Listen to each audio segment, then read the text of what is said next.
आइए जानते हैं भारत का नाम भारत कैसे पड़ा। इतिहास में भारत का नामकरण किस प्रकार हुआ। विंध्य हिमाचल यमुना गंगा उच्छल जलधि तरंगा। भारत का नामकरण जम्बूद्वीप, इंडिया, हिंदुस्तान, इंतु हमारे देश के विविध नाम हैं। विदेशी सर्वप्रथम सिंधु तटवासियों के संपर्क में आए और इन्होंने पूरे देश की सिंधु या इंडस नाम से पुकारा।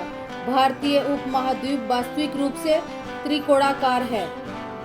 बराहमिहिर की बृहद संहिता में इसे कर्म की आकृति, पुराणों में धनुआ आकृति, दीर्घ निकाय में छकड़े की भांति तथा महाभारत में समभुजाकार त्रिभुज की भांति बताया गया है।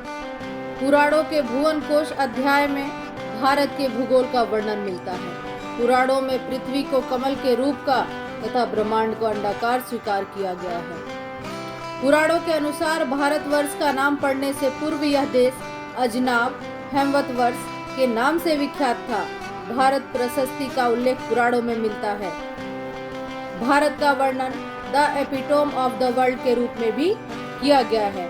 भारतवर्ष अर्थात भरतों का देश। भारत नामक एक प्राचीन रामवंश के नाम पर इस देश का नाम भरतवंश पड़ा।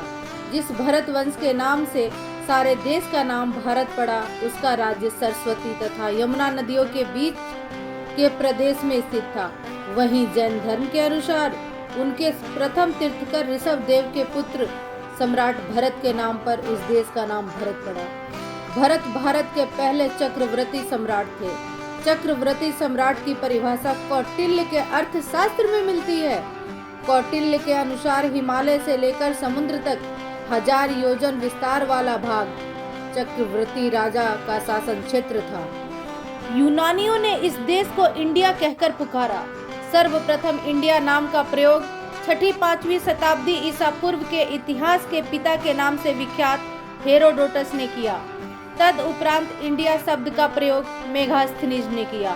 महत्वपूर्ण है कि हेरोडोटस द्वारा वर्णित इंडिया केवल सिंधु तथा उसके डेल्टा क्षेत्र का ही बोध होता है, जबकि मेगास्थनीज द्वारा वर्णित इंडिया से संपूर्ण भारतीय उपमहाद्वीप का बोध होता है। पुराणों तथा अशोक के अभिलेख में हमारे देश का नाम जम्बूद्वीप मिलता है। वस्तुतः जम्बू नामक वृक्ष के मिलने के कारण इस देश का नाम जम्बूद्वीप पड़ा। पुराणों में पृथ्वी के 7 द्वीप बताए गए हैं। चीनियों ने भारत को इंतु कहा। सर्वप्रथम झांग कियान या चांकियेन ने सेंतु शब्द का प्रयोग किया था, जो कि वास्तव में सिंधु नदी का चीनी रूप है। वेनसांग ने भारत को इंतु यानी चंद्रमा कहकर संबोधित किया। इत्सिंग ने भारत को आर्य देश एवं ब्रह्मा राष्ट्र कहकर पुकारा। खारवेल के हाथी गुफा अभिलेख में सर्वप्रथम प्रकृत में भरधवस यानी भारतवर्ष का वर्णन मिलता है। एक प्रदेश के रूप में सबसे पहले भारत का वर्णन पाणिनि के अष्टाध्यायी में है। मनुस्मृति एवं भगवत पुराण में भारत को देव निर्मित देश कहा गया है।